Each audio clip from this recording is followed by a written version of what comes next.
Praise Lord, hallelujah. आप सभी को परमेश्वर के जीवित और सामर्थी नाम में एक बार फिर से मैं जय मसीह की कहता हूँ। आप सब लोग कैसे हैं? मैं उम्मीद कर सकता हूँ कि आप लोग बहुत खैरियत से होंगे, क्योंकि खुदा का अनुग्रह हम पर बना हुआ है। इस बात के लिए हम परमेश्वर को बहुतायत से धन्यवाद दें। खुदा के लोगों, अभी तक हमारी सांसें चल रही हैं, इस बात के लिए हम खुदा को धन्यवाद दें। खुदा के लोगों, और उन चीज़ों के लिए, उन आशीषों के लिए हम खुदा को धन्यवाद दें जो परमेश्वर ने हमारी ज़िंदगियों में दिए हैं। खुदा के लोगों, और आज मैं परमेश्वर के वचन को लेके आया हूँ आप लोगों के बीच में, और परमेश्वर ने मुझे एक वचन दिया, और इस वचन के द्वारा परमेश्वर ने मुझसे बातचीत की। और मैं चाहता हूँ कि मैं आप लोगों के साथ इस वचन को शेयर करूँ, जिससे कि परमेश्वर का कलाम आपसे भी बातचीत करे और आप अपने जीवन को परमेश्वर के हाथों में सौंपने वाले बने। आप वचन से पढ़ने के लिए निकाल सकते हैं भजन संहिता 84 वर्स 4, साम 84 वर्स 4। दो वर्षों को पढ़ेंगे यहाँ पे, अब 4 और 10 वर्ष को पढ़ेंगे। यहाँ पे इस प्रकार से लिखा है परमेश्वर के वचन में, क्या ही धन्य है वे जो तेरे भवन में रहते हैं, वे तेरी स्तुति निरंतर करते रहेंगे। राजा दाऊद के बारे में हम सभी लोग जानते हैं। राजा दाऊद का जीवन कैसा था, वो परमेश्वर के पीछे चलते थे। राजा दाऊद परमेश्वर के वचन में कह रहे हैं कि मैं बिस्तर पे पड़े हुए भी तेरा धन्यवाद करता रहूँगा। Hallelujah, praise Lord. बिस्तर पे पड़े हुए भी तेरा धन्यवाद करता रहूँगा। आज खुदा के लोगों, हम अपनी ज़िंदगी को चेक करें, हम कितना परमेश्वर को धन्यवाद कर रहे हैं। हम परमेश्वर को किन किन बातों में धन्यवाद दे रहे हैं, हम परमेश्वर के पीछे कितने टाइम चल रहे हैं और कितना नहीं। आज ये चेक करने की ज़रूरत है। राजा दाऊद अपने वचन में कह रहे हैं, क्या ही धन्य है वे लोग जो तेरे भवन में रहने पाएंगे और तेरी स्तुति निरंतर करते रहते हैं। धन्य है वे लोग, परमेश्वर ने कहा, धन्य है वे जो उसके वचन को सुनते और मानते हैं। लूका में लिखा हुआ है कि धन्य है वे लोग जो उसके वचन को सुनते और मानते हैं। खुदा के लोगों, भवन से याद आया कि मैं और आप परमेश्वर का क्या है? मंदिर। हालेलुया। मैं और आप परमेश्वर का मंदिर हैं, और परमेश्वर का वचन यही कह रहा है कि धन्य है वे लोग जो उसके भवन में रहते हैं और निरंतर स्तुति करते हैं उसकी। खुदा के लोगों, परमेश्वर ने मुझे और आपको अपना भवन बताया है, परमेश्वर ने मुझे और आपको अपना मंदिर बताया है। तो आज खुदा के लोगों, इस जीवन से क्या होनी चाहिए? परमेश्वर की स्तुति होने वाली बने, परमेश्वर की आराधना होने वाली बने, क्योंकि ये जीवन किसका है?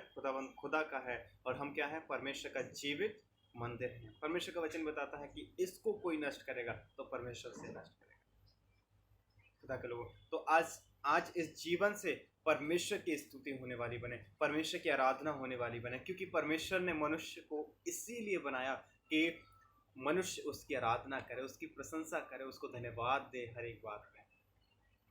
लेकिन आज मनुष्य परमेश्वर की स्तुति छोड़ के बाकी सब कर रहा है, परमेश्वर की आराधना छोड़ के बाकी सब कर रहा है।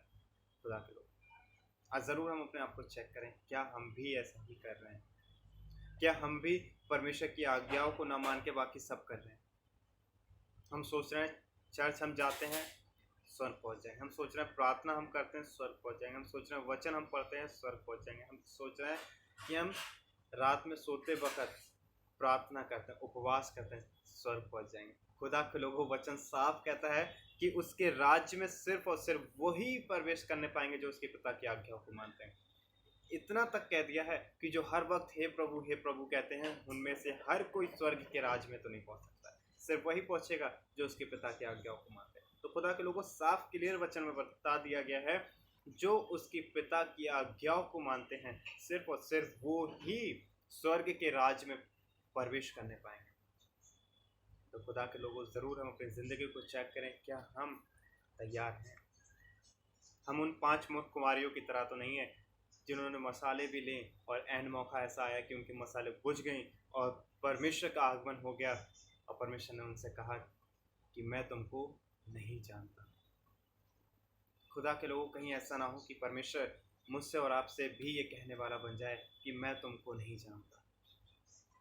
तो आज ज़रूरत है कि हमारी तैयारी ऐसी होनी चाहिए कि परमेश्वर अगर थोड़ी देर में जब आ जाए तो हम तैयार पाए जाएं और उसके साथ जाने वाले बने।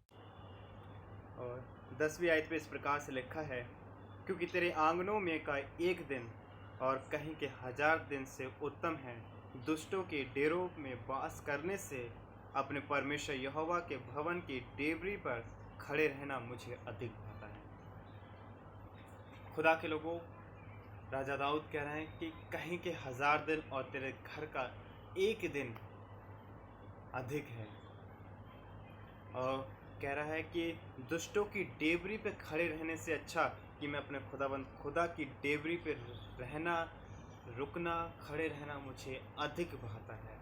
आज खुदा के लोगों, मुझे और आपको कहाँ खड़े रहना अच्छा लगता है? संसार की बातों में, संसार की जगहों में, संसारिक जीवन में रहना अच्छा लगता है, या फिर परमेश्वर के साथ समय बिताना अच्छा लगता है?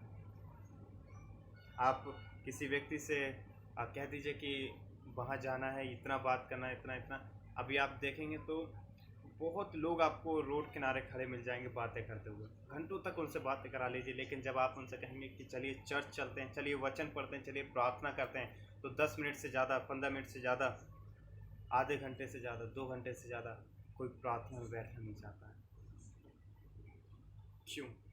खुदा के लोगों, ये इसलिए क्योंकि हमने अपने स्पिरिट जीवन को क्या कर लिया है? छोटा कर लिया है। हमने अपने आत्मिक जीवन को छोटा कर दिया, अपने स्पिरिट को छोटा कर दिया। खुदा के लोगों, हम उसको कोई प्रोटीन की चीज़ नहीं दे रहे हैं। प्रोटीन उसको कैसे देंगे? इस वचन के द्वारा। ये वचन हमारी आत्मा का प्रोटीन है। खुदा के लोगों, जब हम इसको पढ़ते हैं ईमानदारी के साथ, विश्वास के साथ, जब हम इसको वचन को पढ़ते हैं तो हमारे स्पिरिट को भोजन मिलता है खुदा के लोगों, और उसके द्वारा हमारी स्पिरिट क्या होती है? मजबूत होती है खुदा के लोगों। तो आज ज़रूरत है हम अपने आप को चेक करें कि हमें कहाँ खड़े रहना अच्छा लगता है। राजा दाऊद तो कह रहे हैं कि मुझे अपने परमेश्वर यहोवा की डेवरी पे खड़े रहना अधिक भाता है। आज खुदा के लोगों, हमें क्या करना अधिक भाता है? आज हम किसके अधीन हैं? परमेश्वर ने कह दिया 2 लोग हैं, एक तो परमेश्वर है, एक शैतान है। आज हम कौन से परमेश्वर की आराधना कर रहे हैं? जीवित परमेश्वर की आराधना कर रहे हैं या फिर संसारिक परमेश्वर की आराधना कर रहे हैं? हम किसके अधीन हैं? जीवित परमेश्वर के, अपने प्रभु यीशु मसीह के अधीन है या फिर शैतान के अधीन है? अगर हम संसार की रीति चल रहे हैं, संसार के द्वारा अपने जीवन बिता रहे हैं, तो खुदा के लोगों, हम शैतान की सुन रहे हैं। लेकिन अगर हम इस वचन की सुन रहे हैं, इस वचन को पढ़ रहे हैं, तो इसका मतलब ये है कि हम खुदा के अधीन है, उसकी सुन रहे हैं, खुदा के लोग। और वचन याकूब 4:7 में इस प्रकार से लिखा है कि परमेश्वर के अधीन हो जाओ और शैतान का सामना करो, फिर वो तुम्हारे पास से भाग निकलेगा। हम कहते हैं कि हम प्रार्थना करने बैठते हैं, लेकिन हमारा मन नहीं लगता। क्यों? क्योंकि इसीलिए क्योंकि आज आप शैतान का सामना नहीं कर रहे हैं। मन नहीं लगता तो हम उठ जाते हैं। वचन पढ़ने का मन नहीं है तो नहीं पढ़ते हैं। ये क्या है? हम शैतान का सामना नहीं कर रहे हैं। अगर मन नहीं हो रहा है तो हमें और पढ़ना है। क्यों? क्योंकि हमें शैतान का सामना करना है। और जब हम वचन पढ़ते हैं, जब हम प्रार्थना करते हैं खुदा के लोगों, तो हम और आप एक आग से भर जाते हैं, और उस आग को शैतान देख के डरता है। शैतान उस आग के पास नहीं आ सकता है। क्यों? क्योंकि उसे डर लगता है, क्योंकि उसे पता है अगर मैं इस आग में हाथ डालूंगा तो वो खुद जल के राख हो जाएगा खुदा के लोग। इसलिए वो मसीह लोगों को छेड़ता नहीं। जो विश्वास में मजबूत है उनको छेड़ नहीं सकता है। लेकिन जो नाम के मसीह हैं, जो सिर्फ संडे टू संडे फेस्टिवल वाले मसीह हैं, वो शैतान के कब्जे में है। लेकिन जो रोज़ाना परमेश्वर के साथ चल रहे हैं, जो परमेश्वर के अधीन हैं, उनको शैतान छू नहीं सकता है। छोटे से वचन से आप सबको बहुत आशीष मिले, और जितने लोग सुन रहे हैं परमेश्वर उन सभी के परिवारों पे आशीष और बरकत दे। और ज़रूरत है खुदा के लोगों कि हम हर वक्त तैयार रहें परमेश्वर के वचन से। संसारिक कपड़ों से नहीं, परमेश्वर के वचन से हम और आप तैयार रहें, क्योंकि ये वचन ही हमें और आपको स्वर्ग लेके जाएगा। ये वचन ही हमें और आपको स्वर्ग में एंट्री दिलाएगा। ये वचन ही हमें और आपको पवित्र करेगा, और ये वचन ही हमें और आपको परमेश्वर के दाहिनी ओर रखेगा। तो इस वचन से आप सबको बताएं कि आशीष मिले। सबको जय मसीह।